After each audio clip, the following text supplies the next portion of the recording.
Welcome back to the channel, it's LukeTheDuke, and this week is the week we've been waiting for. Early access goes live in just a few days, and we've got a lot to cover in this one.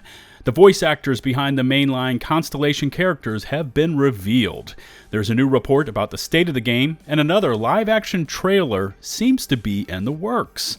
Plus, I wanted to briefly touch on the latest on the battlefront when it comes to planet exploration. And then the big news, at least for me, is that I am playing Starfield, and what that will mean for the channel moving forwards. Now, as always, thank you for the continually awesome support you've been showing my Starfield uploads. In case you haven't yet done so, please hit subscribe and ring the notifications bell to receive my latest upload alerts. Likes, comments, shares are greatly appreciated. Chapters are available for an easy viewing experience, and let's get this one going.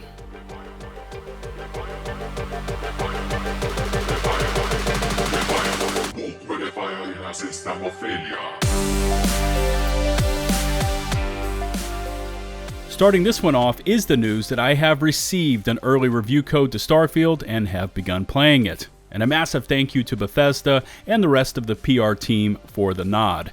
Now, I'm sure that many of you already have your review sites and content creators already lined up for Thursday, August 31st at 12 p.m. Eastern Standard Time, but expect my spoiler-free review to drop at that same time, so maybe add me to the list, stop on by and see what I have to say about the game.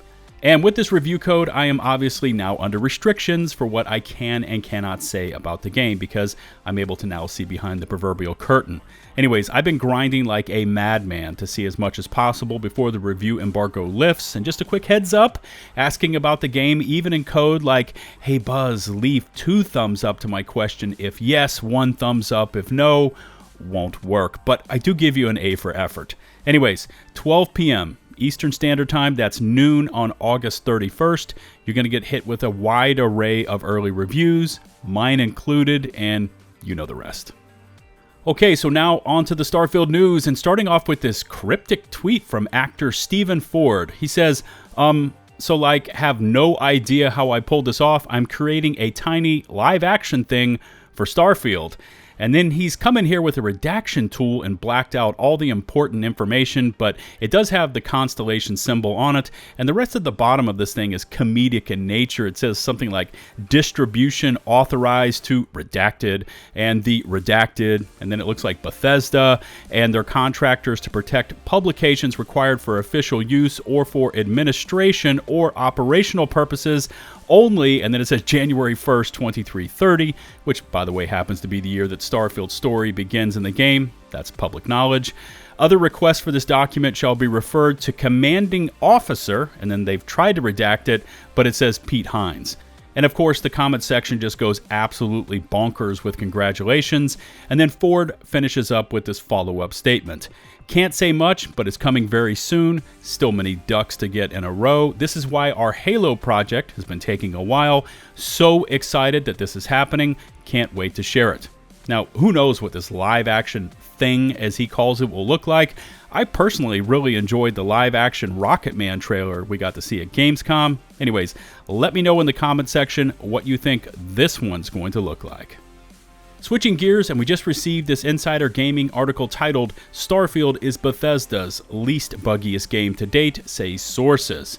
And I've touched on this possibility several times in previous uploads, just based on the version of the game at launch, that being 1.6.35.0, and then comparing it to, say, what Fallout 4 launched at, which was version 1.1.0.0. Now, within this IG article authored by owner Tom Henderson, he touches on how gamers have become accustomed to and memed about the fact that Bethesda is known for its buggy games. The first public comment about Starfield being a polished game came from journalist Tyler McVicker, who's currently under embargo, and despite that fact, McVicker took to Discord to say, also, 15 hours in and not a single bug, a story I reported about here on the channel in the past. Henderson continues on. Speaking with several sources under the condition of anonymity who are currently under embargo and couldn't speak publicly about the game, McVicker's comment is the same sentiment given by everyone I've spoken to. 5 individuals who have a varying amount of time put in the game have all said that the amount of bugs they've experienced can be counted on one hand. In fact, most said 1 or 2 at most, with everyone I spoke to having put dozens of hours into the game. In addition, it was also said that almost all the bugs that were found have already been listed to be fixed in the Starfield Day 1 patch. In June, Microsoft Game Studios head Matt Booty took to a Giant Bomb stream to speak on Starfield bugs and said, quote, "Working with Todd and the team, I see bug counts, and just by the numbers, if it shipped today, this would have the fewest bugs any Bethesda game ever shipped with." It's a bold statement, but from what we've been able to gather, it seems entirely accurate. But let's be clear, Starfield will have bugs, all games do, but a Bethesda game with as few bugs as possible sounds like a match made in heaven. Alright, next up we've got some news being posted on Twitter over the voice acting for the game, and we've heard some serious praise offered up to this group made during Bethesda interviews. But now we get to put faces to voices, starting off with Andreja, who looks to be that mysterious figure we saw seated at the Constellation table during the Starfield Direct presentation. And this is Sissy Jones. And we've heard her work in previous titles such as Baldur's Gate 3, Remnant 2, and Firewatch. Sam Coe is voiced by Elias Tufexis, who tweeted back in 2019, starting day one on a big new project that I'm not allowed saying anything about, writing this for posterity. And a side note, Elias worked not only as an actor, but as one of the voice directors. He's also well known for The Expanse, Star Trek Discovery, and a host of video game voice acting, including roles in Assassin's Creed, Deus Ex, Call of Duty, Gotham Knights, and more. The voice behind the charming character of Barrett is Barry Wiggins, an actor known for his roles in Star Trek Deep Space Nine and JAG, and various voice acting gigs like Mafia 3. And Sarah Morgan is voiced by Emily O'Brien, whose career is widely varied, from her reoccurring role on Days of Our Lives to all sorts of voice acting, including Midnight Suns, God of War Ragnarok, Death Stranding, and more. Now, we've heard from 3 of the 4 Constellation characters shown in these Twitter posts through various Starfield trailers, and only Andreja is yet to be featured. But overall, they sounded very well done to me. And now on to the final topic for today, planet exploration. And this one seems to be really blowing up all over social media. And the TLDR version here is that there's a clip making the rounds showing a player running on a planet's surface and after some amount of time reaching what looks like an invisible boundary, at which time a pop-up shows on screen asking them to open the map to explore another region or return to the ship, and then a few different options. And I may be wrong here, but I believe all of this footage is under strict embargo and NDA, but who knows, I could be wrong.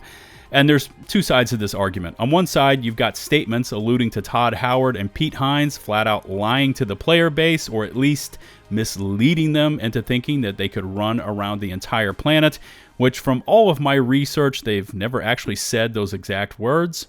Now, on the other side of this, you've got people showing clips and phrases of what these 2 have actually said in the past, pointing out that they've never definitively confirmed you can do this. And of course, there is incendiary rhetoric on both sides, with some posts stating that this is a deal breaker and that they were planning on buying the game, but after learning this part, they are no longer interested.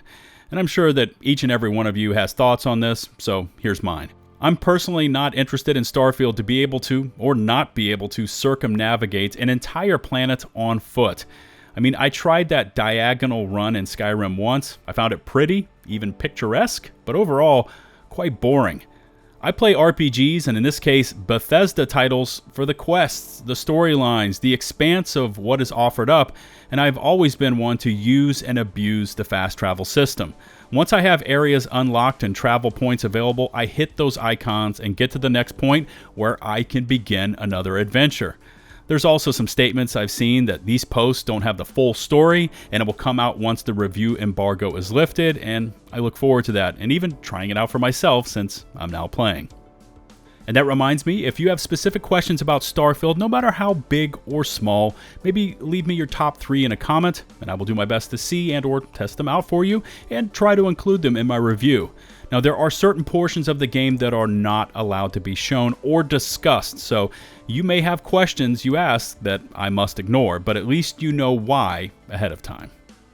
So there you go. Exciting news indeed, and even though my channel is not known for posting early video game reviews, I'll do my absolute best and would appreciate you checking that one out when it posts on the 31st. Remember to hit subscribe and ring the notifications bell to receive my latest upload alerts. Likes, comments, shares are greatly appreciated.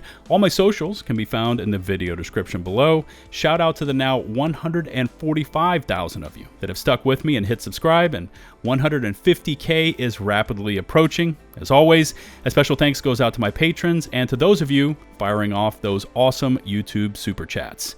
Until the next one, this is LtBuzzLitebeer signing off.